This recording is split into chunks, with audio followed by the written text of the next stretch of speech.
Hello, I'm Arth, and this is Rogue Legacy, the simplest yet most exciting roguelike I have ever played. You have only one attack and one magical spell that you can use at any point in time on a character. Yet the combat feels exciting, intricate, and really tough to master, because your character can move to the right and left while swinging, also jump, move around, make space between enemies and yourself, and generally control the flow of combat simply through movement. It feels great because you are in control as to whether or not you get hit, and the game feels quite fair most of the time, even though it's randomly generated.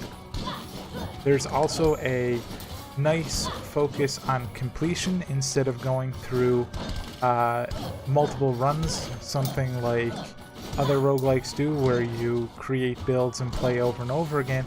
The focus of Rogue Legacy is to get to the end and beat the final boss over the course of, say, 6 to 8 hours, which is a great change of pace compared to all of the other roguelikes out there that want to see you playing for thousands of hours. It's a nice, tight experience.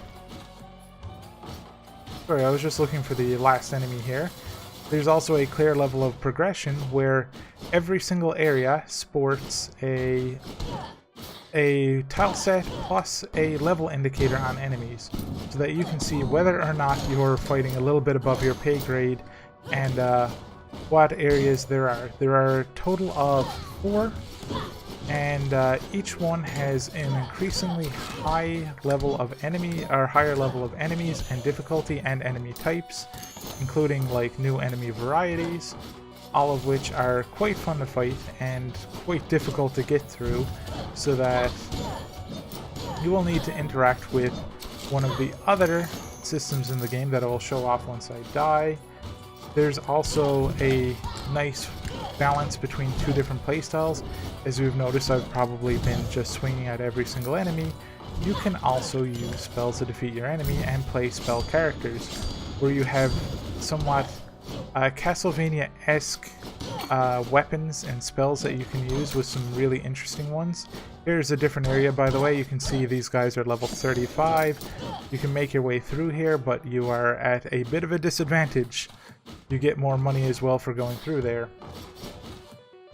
If you have completed an area and defeated its boss, you can still also go through that area and collect more gold while the area remains fresh the entire... Oh, whoops, I think I did that. This here is a bonus chest that you can get for completing objectives. I'll talk about that in a minute.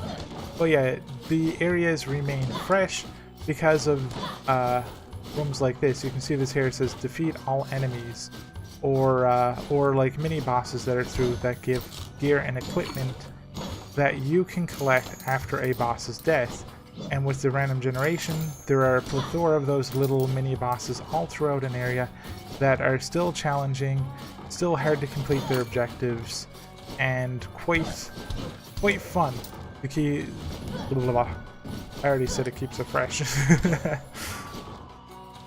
Now some parts... Oh, I can show this off. This is one of those challenge rooms I was talking about. We have to jump over, and oof, I don't have a double jump. Damn. I thought I had a double jump for a minute there. It's like there's those rooms seated throughout the areas that will get you more gold, more equipment, and when you are done collecting all the equipment in a single area, those chests will give you extra gold to help you get through future areas. This here is where I'm going to show off where you spend your gold and talk about one of the most negative aspects of the game, which is the character selection or creation system. As you can see here, I have a paladin. He has a trait Giganticism and a trait ADHD. So the ADHD is clearly a benefit. You move faster, while Giganticism is a kind of a side grade. You're bigger, you swing bigger, but you will get hit more, so at the end of the game it is significantly worse than being regular. This one here is also Giganticism. And then you have Dementia, which is a meme. There are a lot of meme traits that you can get, like for example this one. What happens is you can end up getting 3 sets of characters with traits that are not so good. You can get, you have to play the game entirely upside down, or you have to play the game in monochrome, or you have to play the game with several negative traits that aren't fun to play with, and you don't want to select them. Like, there's no reason to. There's no in-game mechanic. You don't get additional gold. You don't get stats. It could have been a deeper system. There could have been some sort of interaction and choice as to why you would take negatives for a benefit throughout the game. Instead, you get memes. You get like dementia, and then you get 1 or 2 good traits that you actually want to have. So sometimes your character will fart, sometimes your character won't set off traps. There's also, I will show off this system here, which is your castle. The castle lets you spread around your gold to upgrade your characters. For example, you can upgrade your classes, obtain new classes, and with every single upgrade you unlock with just 1 point, you unlock a new branch of the castle. Now, I'm not going to go too far in case of spoilers, but you can specialize your characters like that. You can put it in, you now have a load of magic damage, except what if you only get 2 barbarians and a paladin and you have a load of specialization in magic? It's not that fun. I think the system where you get random, like randomized gears is not that good because of that. Because people want to be able to, or in particular, I want to be able to specialize my playstyle. I've tried both. Both are equally fun and work. This here is a mini boss room. If oh crap, if I can defeat them, I will get a chest that will give me upgrades. But yeah, I want to be able to specialize and play to my playstyle for the highest chance of winning. Playing with Barbarian with glaucoma while being a spellcaster is not that great.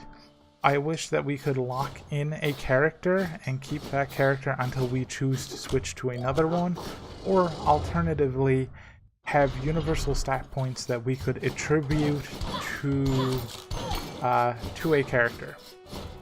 Like, I think that would have been a better system. You know, say if you get an upgrade, you get X amount of points and you can play to your character strengths, such as a barbarian, instead of being a specialized mage and then having a barbarian half mage that doesn't really do anything. It doesn't exactly have a good chance of being effective. It makes half the classes kind of useless. So you kind of want to generalize, and then at least later on, there are hybrid classes that are quite strong compared to all of the other classes that benefit from both magic and physical upgrades. Just wish that that there would have been a better system for character creation through traits and through also allowing players to specialize and play the way they would like to play. With all of that said, I'm going to die real quick. I'm going to show off a little bit of NG+, because this game does have an endless difficulty system, and talk about whether or not I will buy this game again. So I have to ask myself, would I buy this game again? And the answer is absolutely. I will buy this game full price, half price, 25% off, just because of the intensity of combat. Even if it's simple, it is really fun, it's rewarding to master, and the playthrough to the end of the game is quite fun. Especially unlocking new bosses, unlocking new classes, experimenting with those classes. It's all a blast. I'm not too big of a fan of the class system. If there was a Rogue Legacy 2, I would definitely love to see that change in the trait system, but that does not impact the overall amount of fun I've had with the game. This here, by the way, is the NG+ system.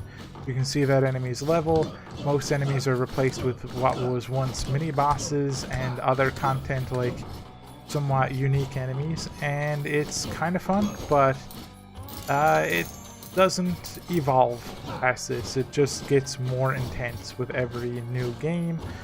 So I would say expect a 4 to 8 hour experience for the game, and then if you choose an NG Plus, you can get about another 5 to 10 hours out of it.